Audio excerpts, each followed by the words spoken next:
Mr. Kohberger allegedly stalked one of the victims. That's false.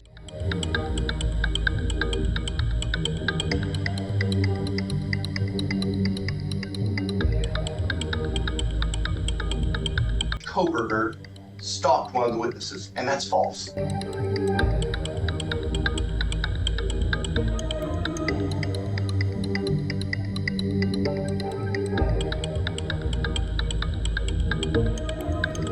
You know how in that Kohberger hearing in mid-April, the prosecutor, William Thompson, is said to have said there was no stalking. Brian Kohberger never stalked anyone.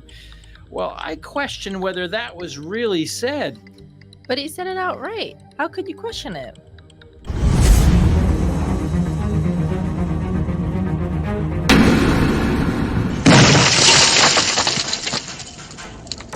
Was Brian Kohberger really stalking the victims? I'm Lainey Law. And I'm attorney Andrew Myers. So, Andrew, if we heard outright that he was not stalking them, why are you suddenly bringing this up? Well, because I don't really think it was said outright.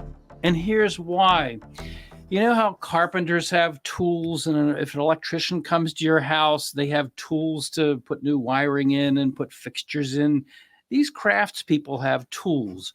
We attorneys and judges in courts, our only tools are words. Words are our only tools, and we study extensively in law school and clerkships, how to use words and how words have special meaning to us. So if we go back and actually listen to what was said and look at the context, I just am questioning whether the possibility of Brian Kohberger stalking anyone has really been taken off the table. So first of all, we have to take that statement, which we're going to show you in 1 minute.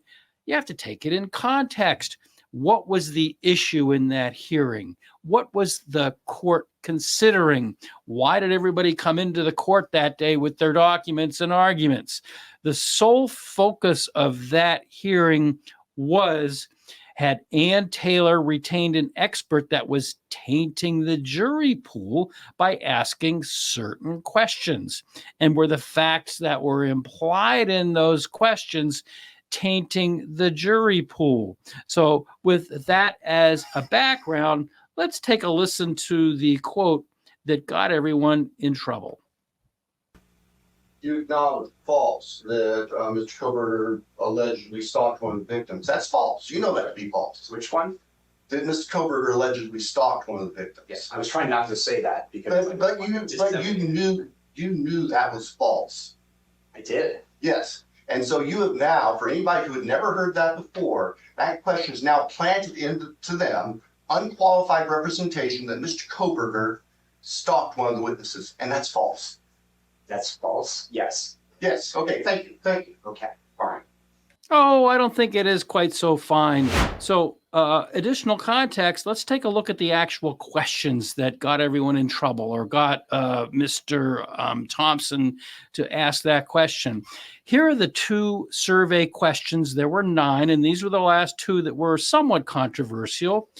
Have you read, seen, or heard if Brian Kohberger stalked one of the victims? Then the last one was, have you read, seen, or heard if Brian Kohberger followed one of the victims on social media? So it's really the first one that got everyone in trouble. And it was the just the fact that the first one was asked that got the prosecutor just a tad upset and had him asking the expert, geez, you know what? That may have injected something false that was in the minds of the people that you were asking. So let's go back again and take a look at exactly what Mr. Thompson said. I'm going to make it bigger. Thompson, You acknowledge it's false that Mr. Kohberger allegedly stalked one of the victims. That's false. You know that to be false. Which one? That Mr. Kohberger stalked one of the victims. Then Mr. Edelman, I failed to introduce him as I introduced this slide. Mr. Edelman said, yes, I was trying not to say that because, then Mr. Thompson cut him off. But you knew that was false. Edelman, I did. Thompson, yes. And so you have now, for anybody who had never heard that before, that question is now planted into them, unqualified representation that Mr. Kohberger stalked one of the victims. And that's false. Edelman, that's false. Thompson, yes. Edelman, yes. Thompson, yes. Okay, thank you. Okay, fine. So Thompson kind of, if you listen to the clip closely, he kind of cut Edelman off. Edelman wanted to go on and kind of explain that. So we have stalking as a question, then the fact of the question. So I'm no English teacher. My mother was, but so I was corrected my entire childhood. But I question whether, and this is only point one, we've got more folks. I question whether it's really been established here that stalking has been taken off the table.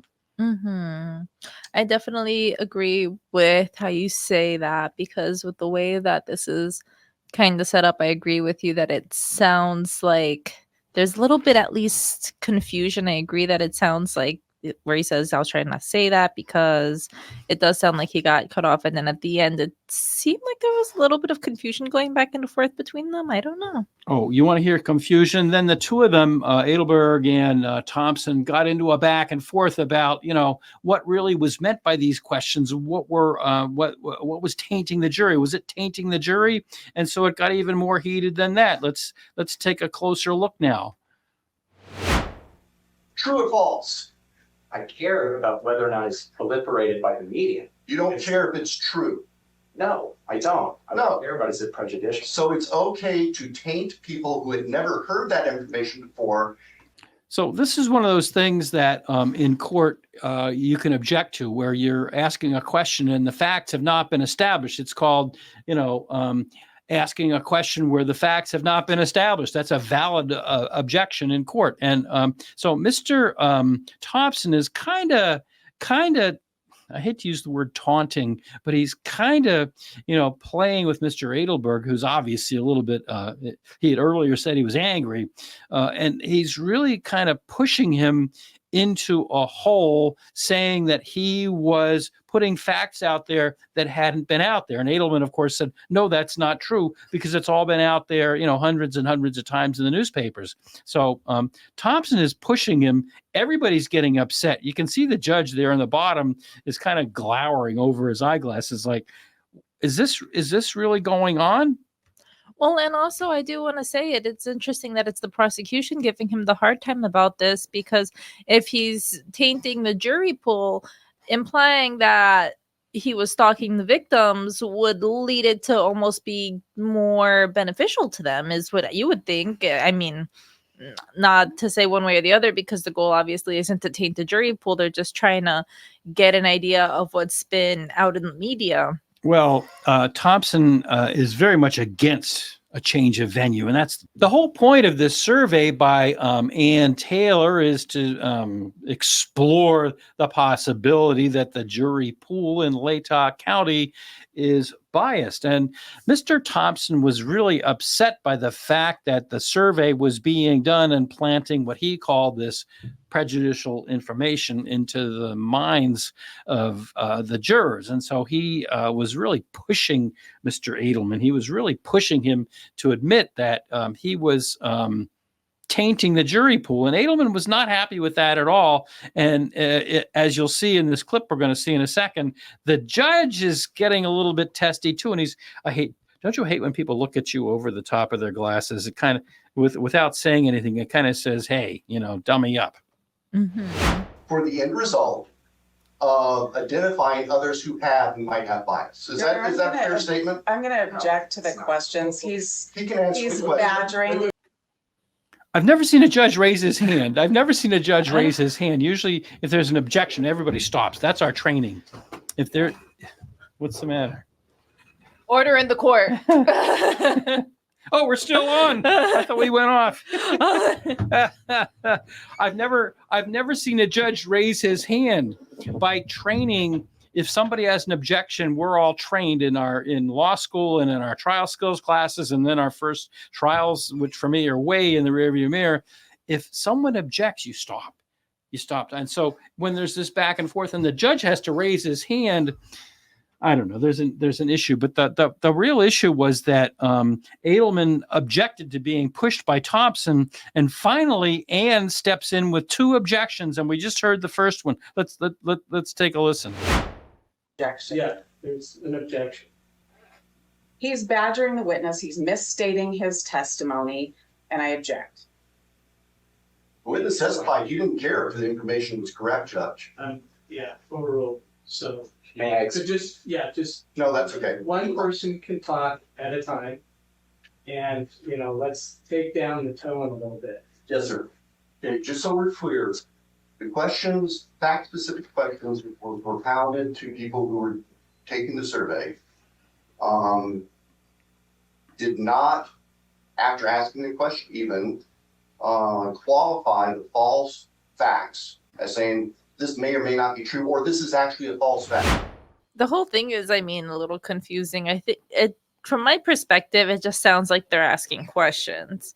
So it Right. sounds like that he's nitpicking and saying that they have to clarify that their question isn't based on fact. I've never really seen a back and forth like this, and where everybody's talking at the same time. Again, we're trained as skilled trial attorneys. One person talks at a time. If for no other reason than the poor stenographer is sitting over there trying to write all this stuff down. So that's one reason. The other reason is, how can you understand things if 90 people are talking at the same time? But it got a little bit testy, and let's finish up with this quote. The survey didn't tell them that what they might have heard was false. First of all, I don't call them facts because they're media items. And then second of all, that would be ridiculous. And no, I wouldn't do that in a survey. Wait, are you suggesting I follow up? Have you seen or heard if he stalked? And oh, by the way, if you know that, let me tell you, it's not true. Exactly. That's exactly what I'm suggesting, because isn't that exactly what happens in the voir dire process? No. Absolutely it does. Your Honor, I'm going to object. Argumentative. Okay, yeah, you don't get to testify exactly about that, so I'll sustain you. Okay, and so it went on and on and on, and if you watched that, you saw how testy everybody in the court got. The thing that stood out to me was, and I want to go back to the exact words that were said by Mr. Thompson when everybody jumped to the conclusion that there's no stalking. Let's take a look at this. You acknowledge it's false that Mr. Kohberger allegedly stalked one of the victims. Did I read that right? Mm-hmm.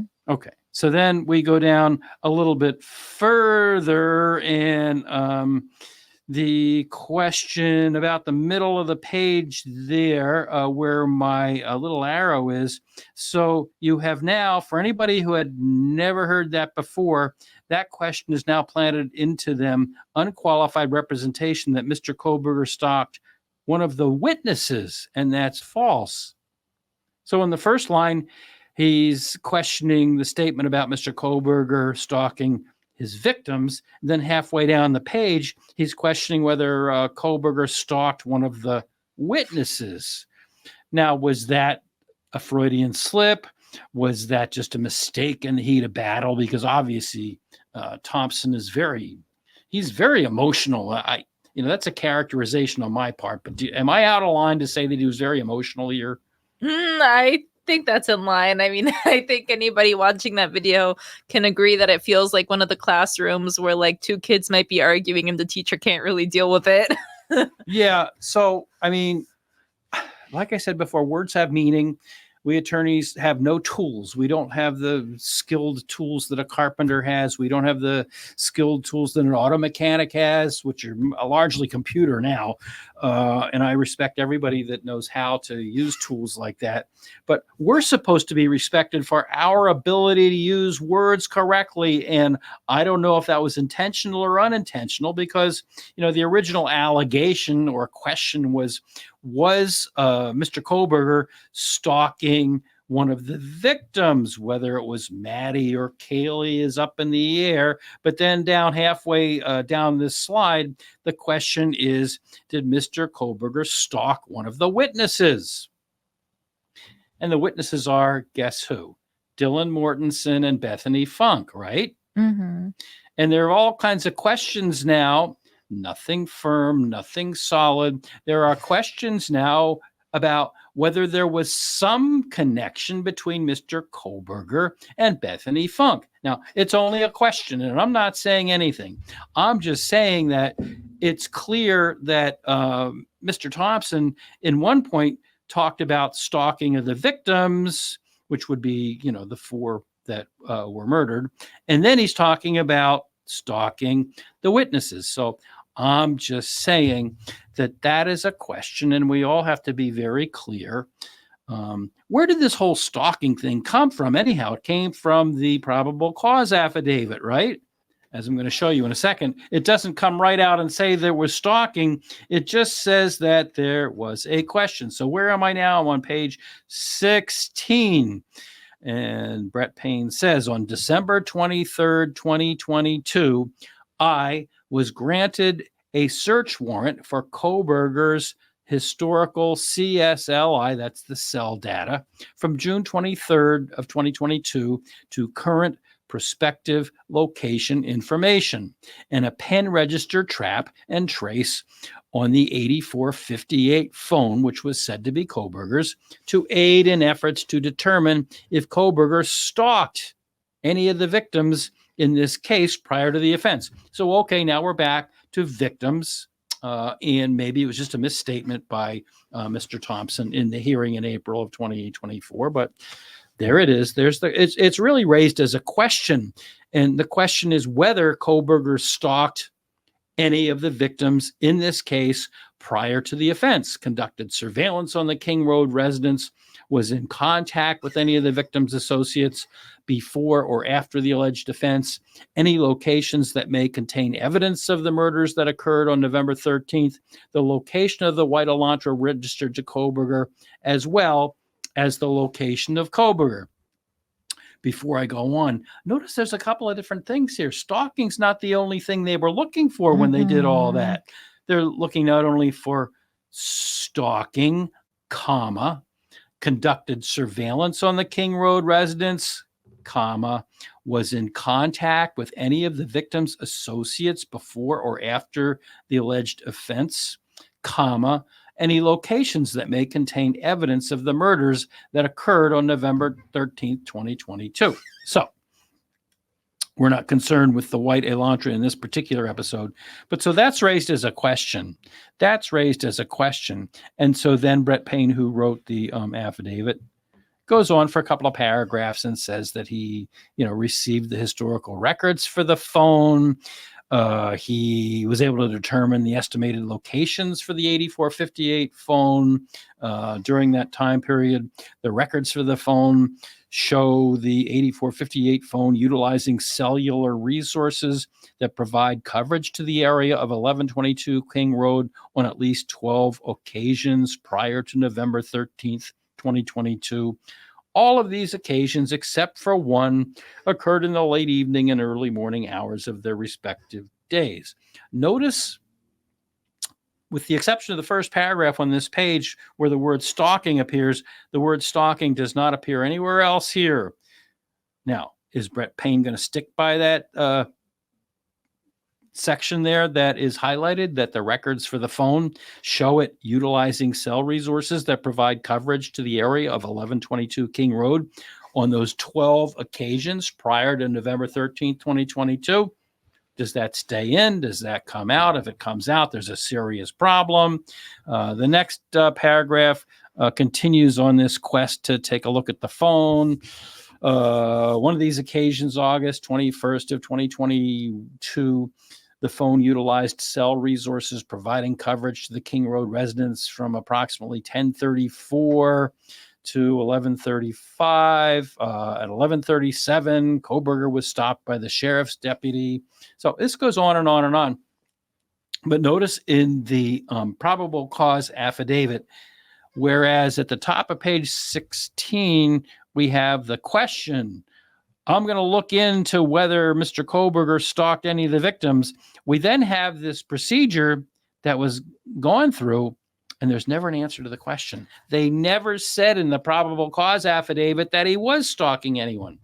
And I think that's an important key aspect to point out, where it says that he was using cell phone coverage in an area that provided coverage to that address. It doesn't necessarily mean that he was in front of that house, is the way that I'm interpreting that. Right. So then the final paragraph on page 16, which goes into page 17, jumps then to November 13th, the day of the crime. So not to belabor the point, it's just that, stalking was never really confirmed in the probable cause affidavit, and they have enough wiggle room here to keep, at least with respect to this one issue, law enforcement has enough wiggle room to stick to everything that's on page 16 of the probable. I'll limit my comment to just page 16. Mr. Thompson has not contradicted anything on page 16 because it raises the question. It raises the issue. We're going to take a look at the phone to see if there was stalking. Then the next two paragraphs go through looking at the phone, and there's never a conclusion. I mean, you and I both learned in basic composition in English class that if you raise a question, you then analyze it and you answer it. Or when you write anything at all, there's an introduction, there's the body of it, and then there's the conclusion. Well, here, there's no conclusion. So is there stalking? Is there not stalking? The affidavit never even said that there was any stalking. So I hope people don't think that I'm parsing this too much, because I think it's a very important point that Thompson didn't say anything new other than being extremely emotional about whatever point he was trying to make. So the next question here is, what is stalking? And we're going to look at two things. One, the Merriam-Webster dictionary, stalking. It's a noun. We know that. It's 2 syllables. It's defined as the act or crime willfully and repeatedly following or harassing another person in circumstances that would cause a reasonable person to fear injury or death, especially because of express or implied threats. Well, nothing like that was ever implied in the probable cause affidavit, was it? All we know is that he was in the general location of the victims. Right. Exactly. And very good observation that you just said. He was in the general area. He may have gone around there 12 times, but you know what? If I drive to the guitar store and I go past your apartment 12 times, have I stalked you? I mean, unless you're going to the guitar store just to drive by my house, I would say no. So, all right. So that's the general definition. But let's go into the prosecutor, William Thompson's mind. This is the definition of stalking in Idaho law. It's called stalking in the second degree. And I'll tell you what first degree is in a second. But the definition of stalking as a prosecutor for 30 years in Idaho, this would be the definition of the word stalk. Remember how I said before that words are our only tools as attorneys? Mm-hmm. Well, this tool, stalking, would be defined like this in the mind of a seasoned 30-year prosecutor.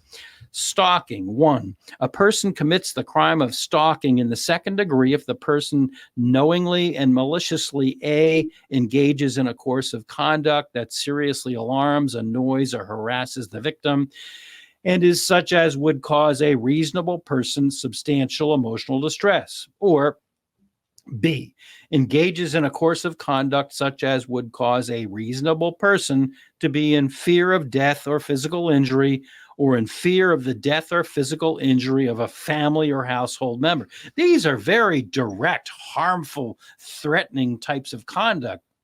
Am I wrong? I mean, so this doesn't contradict, nothing that Mr. Thompson said at the hearing in mid-April contradicts anything at all in the probable cause affidavit, and it does not eliminate the possibility that, Mr. Kohberger drove around there 12 times. The second part of the definition, as used in this section, course of conduct means repeated acts of non-consensual contact involving the victim. This all comes out of Idaho Codes annotated section 18-7906. And that is what second-degree stalking is.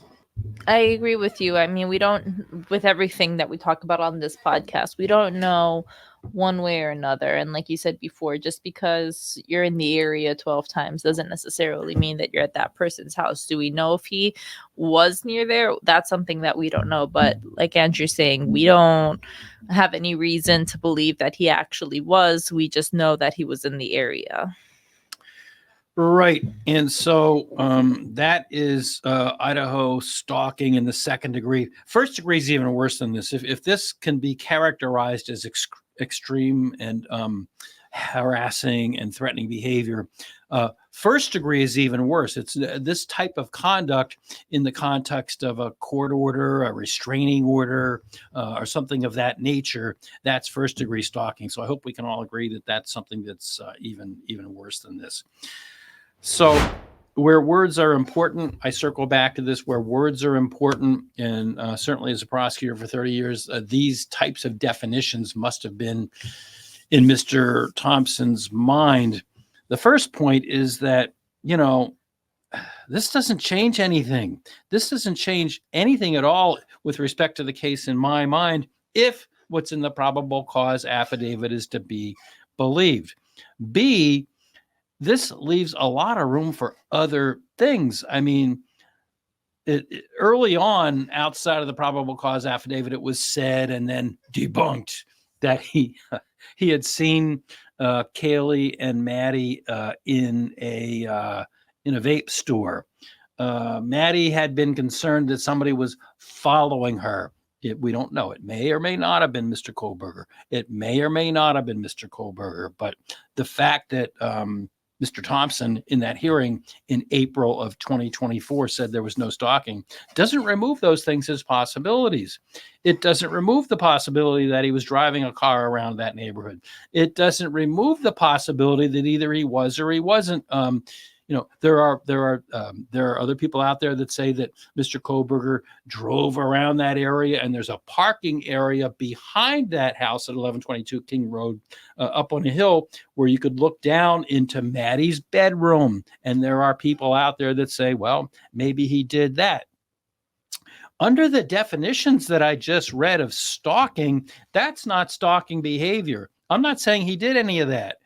I'm not saying that Mr. Kohberger did anything like that, but this from the prosecutor doesn't give anything away. So when I read and hear and, have it repeated, regularly that there was no stalking,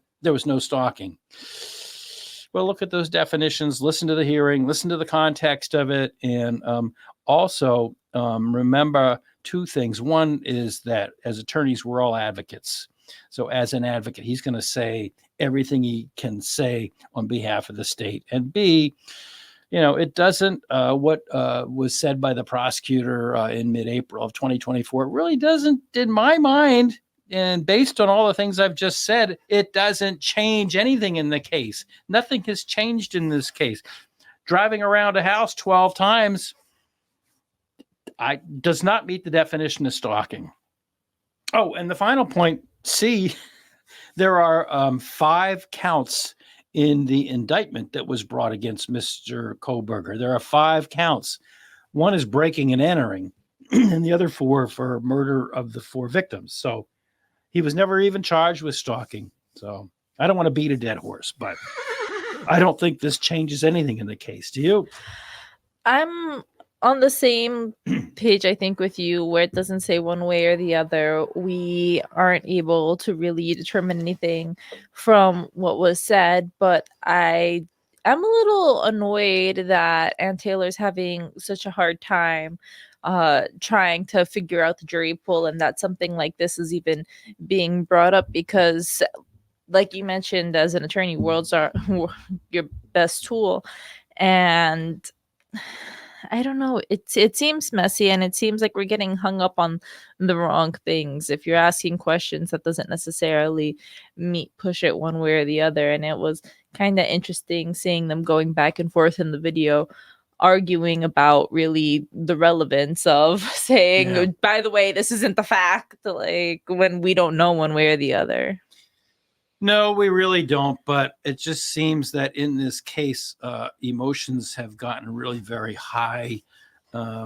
Things are said in open court that probably shouldn't be said, and things are said behind closed doors that should be said. So I'll close out by saying, Mr. Thompson, brought the issue to the court as to this stuff, especially the two questions that I just put up on the screen a second ago about the stalking, that this stuff is poisoning the jury pool, and this stuff is information that most jurors don't know about, and this is tainting them by injecting this information.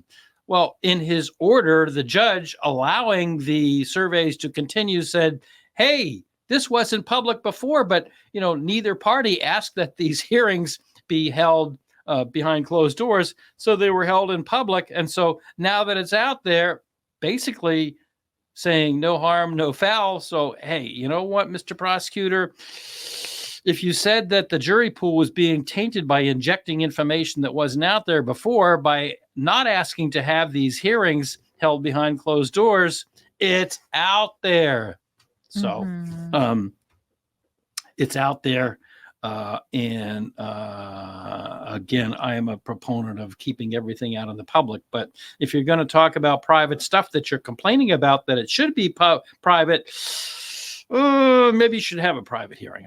But that's just me. This isn't my case. I'm only commenting about what's going on in the case. And, about what's visible and what's not private is what we're commenting on. Oh, I had one more comment. I had one more final comment, and that is that the first hearing was approximately an hour and 15 minutes, and the second hearing was 2 hours and 31 minutes. So the court wasted 3 hours. The court utilized 3 hours and 47 minutes on all of this. And this is in a case that, is dragging on and dragging on and dragging on. And aren't there questions that should be addressed if in a case that's going on and on and on and dragging on in the minds of many, they just wasted 3 hours and 47 minutes on something like this, which had no effect at all. Ann Taylor had already started the survey, and the survey was going on. It was stopped. There were 3 hours and 45 minutes approximately of hearings. And the judge said, it's okay. It's okay. After 3 hours and 47 minutes. And so I got to thinking, and I know that that's dangerous, but I got to thinking, there's a whole list of stuff the court could have been doing with that 3 hours and 47 minutes. Where's the status report on the progress of the 51 terabytes? Where's the progress on the status of the 400 witnesses? Where's the status on telling the prosecution to tell the agencies to produce all this material? I mean, Mr. Thompson had said, hey, I'm doing my best here. It's not my fault that we haven't produced everything that's been requested by the defense. So where's the status report on the progress of getting all these agencies that Mr. Thompson said are really not in his control? Where's the status report on getting them all to report that information? I'm not talking about the motions to compel. I'm talking about a status report on getting this stuff out there. The next issue is, remember how Ann Taylor had said that there's a video that's in pieces, which I still don't understand. Where's the status report on, hey, Attorney Taylor, what's the status report on that? Where's the status report on the 15 discovery requests? Yes, I know that a motion to compel is coming up, but do we at least have a status report? Are there going to be any more? And the final issue I have, and you may or may not like this one, but do you know how the University of Idaho has really injected itself into this case? From the very start, President Green went into the meetings twice a day, and he wrote a book, and he got $1 million from the legislature on an emergency basis, many, many months after the crimes. Well, what about a status report on if the university is so deeply involved in this case? Don't most universities have interns and students and professors that could maybe help go through the 51 terabytes? I hate to keep harping on the 51 terabytes, but it's a sword of Damocles that's hanging over this case that, we can't have a trial at least until the summer of 2025. In part because of that material. Doesn't a major university, doesn't a good university have resources to help go through the 51 terabytes? Maybe it's just me. See, I'm a little biased in the sense that I don't want the university really to have anything to do with this. I mean, obviously they were university students, but it was an off-campus activity activity is a bad way to put it, but the incident was off campus. Right. So as far as the university having the resources and having interns and having people, I can understand the university. Like I don't want the university involved really at all. The whole, how it's escalated to this point is kind of crazy, but I don't, I think that there's ways to help get through that information. I'm over here like keep them far away. Well, no, I agree. Yeah. I agree, but they're already in it. They already stuck their noses they've into injected it. themselves in it. They got $1 million special appropriation from the legislature on an emergency basis, even though the emergency, if it was an emergency, it was a town emergency, not a university emergency. But many months, I forget it, October, November, December, January. I think it was 5 months after the crimes. That's when they got an emergency basis $1 million appropriation, and so they're already in it, and they've already gotten money from the taxpayers. And so why can't the question at least be asked? Why can't the question at least be asked? You're a big university. You're a land grant university. You've been around for 1 million years. Why can't they at least be asked to go through the 51 terabytes? I don't know. I mean, they got, even though they had their $1 million, they had to spend 500,000 of that on all these different random security things. So don't forget the consultants. Stripe, the consultants, all the consultings. $350,000 on consultants. I think for them to want to get involved in the 52 terabytes, I think they're probably going to need at least another $500,000 in consultants. Oh, good grief. Forget it. Well, all I have to say is, and I said this in a previous episode, but I'll close on this thought. And that is that, when the Iranians took over the United States Embassy in 1979, one of the last things the embassy personnel did was shred all the documents. They took all the documents and stuffed them in a shredder. And they, had to abandon the U.S. Embassy in Tehran.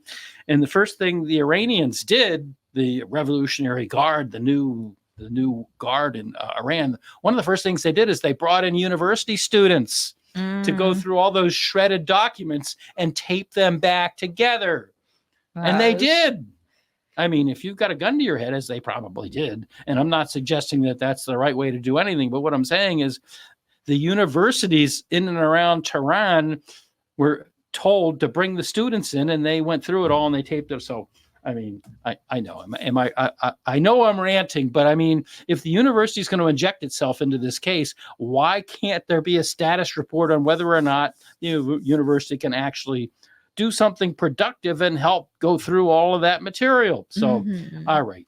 That's it for this particular episode. Do you have any closing thoughts, or would you rather just say the heck with it? No, I mean, thank you guys so much for watching. Please let us know what you think down in the comments. Let us know if you think we're right on spot. Let us know if you think we're missing something, and we love to hear from you guys.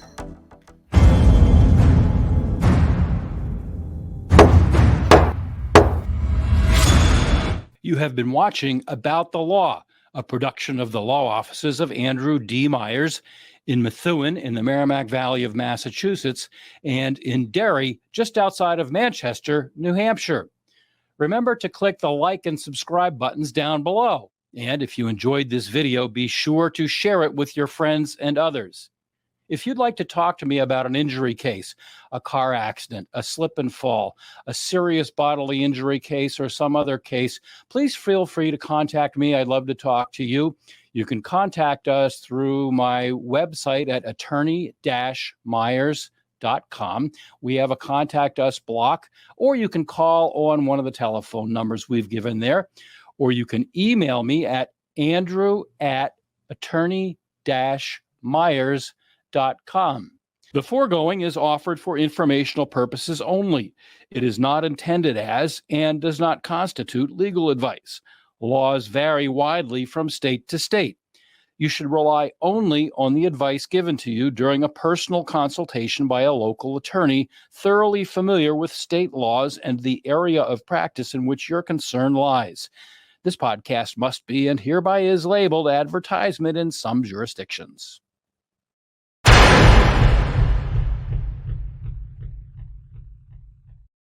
And that's that. You know what I forgot? I forgot something. That isn't that. That isn't that, because I forgot something. I forgot the usual thing that I always say: be kind, be respectful. So don't be kind this time. Be mean. chaotic. Be mean. Be a nuisance. Have no respect for any. Throw the horses. Kill the horses. Don't kill the horses. No. We Invade like the animals. tunnels. No, I like animals. Animals are No killing horses, but invade the animals are great. tunnels. Animals are great. We don't want anything bad to happen to the animals. So, but be kind, be respectful. You know, we get some of the most of our commenters, and we invite you to please comment, please comment. But we get some really nasty ones down there. I forget what it was this week that somebody just, really laid into us like, what? It's always what you least expect too, because we'll just have a casual video, and then all of a sudden, half the comments are freaking out about one specific detail. It's like, or they'll say, didn't you see so-and-so's podcast that they said this, as though that's the final word, and no, it wasn't. One of them was about the Colorado judge that had thrown out the software by Cy Ray, and somebody told me in the comments that I didn't know what I was talking about because that's been reversed, and the judge was reprimanded. Well, no, it wasn't reversed, and no, the judge wasn't reprimanded, because we have research tools and we can go in and see, and that decision stands. It was never, appealed to any appellate level. So what happened in that case? But I don't know if it inspired me to actually do additional research or not. But in a previous episode that we did, I cited 2 United States District Court cases in which Mr. Ray's software was submitted, and in one case it was not allowed, in the other case it was allowed. So anyhow, I don't know. and that's that. That's that. And that's that. All right, people, have a great week. Bye. Bye.